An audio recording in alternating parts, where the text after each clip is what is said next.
this is very exciting. What's happening here? Talking to the kids, you can see how big a deal it is for them. What do you make of it? You know, for me, after 17 years of being in the music industry, touring, recording, all of that stuff, what I have, luckily, under my belt is years of experience. And I'm at that point now where I'm like, well, what is the point of all of this if I can't pass it on to someone? Because that actually does give me a lot of joy. Knowing that somewhere down the line, they might go, you know what? Jay Sean told me once, blah, blah, blah, blah, blah, blah. And they'll remember that forever. And if that changed the trajectory of their career for the good, and I had something to do with that, it's a beautiful thing. And in 10, 20, I mean, this is the first. In 10, 20 years, do you think every college and uni will be doing this?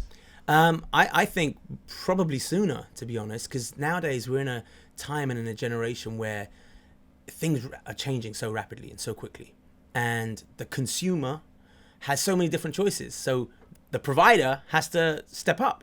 So if there's all these universities going, wait, well, kids want to do this, well, we should make a course because so-and-so university is doing it and blah, blah, blah. I think it will happen sooner. I think it's great. I think it's actually, an incredible thing and a useful tool for these kids. Now, I guess there might be some rap fans watching this thinking, right, you can either do it or you can't. You can't teach it. What would be your answer to that? Well, here's the thing. I don't think that this is necessarily a school where it's like, hey, you want to be a rapper? Come, we'll teach you. It's more about the inside of the music industry. Because you got to remember, it's the music business. We forget, it is a business. And so many people have the natural talent. Sure, I can rap, I can sing. Cool. They don't know anything about the business. They might sign a bad deal. They might have a terrible manager. They might have, whatever. If you don't have the knowledge of the business, you might probably won't be able to get everything out of your talent. Looking back, 17 long years, is there one thing that you wish you'd been told back then that you didn't know? I think really it's more of a, when you can have raw talent. When you sign a record deal, they will sign you for that raw talent, but then they will also try to mold you into something that they think is a sellable product. I think now I wish I had known to maybe stick to my guns a little bit more in certain parts, because I had to leave certain labels because I was unhappy. But had I known that from the beginning, put my foot down, you wouldn't have wasted a couple of years like that. And I think that's really important. Know who you are, stick to your guns, stand strong. When I first signed a record deal in England, it was quite interesting that the territories within the contracts usually exclude America, because America is very, very difficult to break. And a lot of artists have gone over to America and tried to make it. As they say, it's the holy grail, right? For anything, whether it's whatever business you're in, people want to kind of get that American market. And now what I realized was the difference when I signed a deal in America, there was a trickle-down effect. If you were huge in America and your song was massive in America, you could almost kind of guarantee it was going to trickle down the rest of the world, which I found very, very interesting. I think it happens with movies as well. Blockbuster movie. It's a big Will Smith movie, comes out in America. Yeah, everyone's going to go and watch it all around the world. It's going to be in every cinema. It's a really interesting dynamic and a difference that I noticed.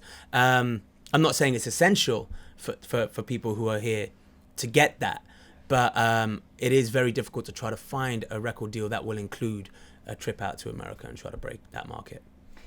There'll be some people watching this saying, you are joking, a degree in rap. Right. What would you say to that? Well, let me tell you, I said the same thing when I was talking to Ace. I was like, so what you're telling me is I could go home, say, Mum, Dad, I want to be a rapper. And they're like, absolutely not. And they're like, but I get a degree out of it. And they were like, absolutely. As long as you've got that BSc. My son has got a bachelor's degree. In what? Don't worry about it, but he does. It's amazing. All right, let's do it. What's up, fam? How you doing? Jay Sean. Yeah. Almost wearing the same thing. You're in this one here for your film. All right.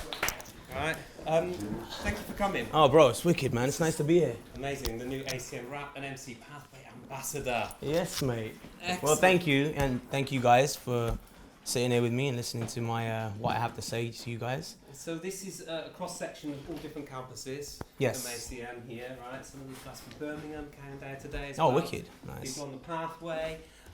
So for you, how does it feel to be an ambassador for this brand new pathway? Well, first of all, I think that whatever, this whole thing, this course and everything is just sick. I never had this.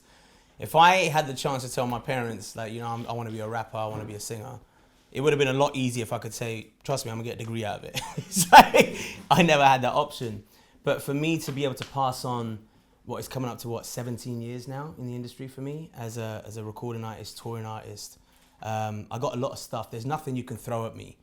Trust me, nothing that you can throw at me that I haven't encountered, whether it's record deals, I've been independent, I've had majors, or the touring, I've done venues, I've done Madison Square Garden, I've done O2, I've done Wembley. So there's everything, any kind of, as a performer, as a artist, in terms of being interviewed, crazy questions, all of that nonsense, I've kind of been through it all.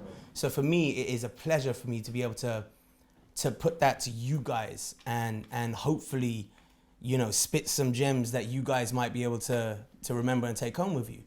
Because if I had that, like right now, I get to do that when I meet my, who are now my peers, right? The people that I grew up with, listening to, whether it's I remember, like, I could talk about, when I met Jay-Z, it wasn't about like, yo bro, can I get a picture? It was me talking to him about, I want to learn. What did you do in this? How did you get from here to this? What did you... Like music. I was obsessed with hip hop from that age. I'll tell you why, because we used to have this show called Yo MTV Raps. Now, I don't know if you guys know, this is back when MTV actually played music. So I was just obsessed with this. Ed Lover and Dr. Dre. And I literally got to experience hip hop for the first time, and I was just drawn to it. I was drawn to the beats, I was drawn to the flow. More than anything, it was the flow.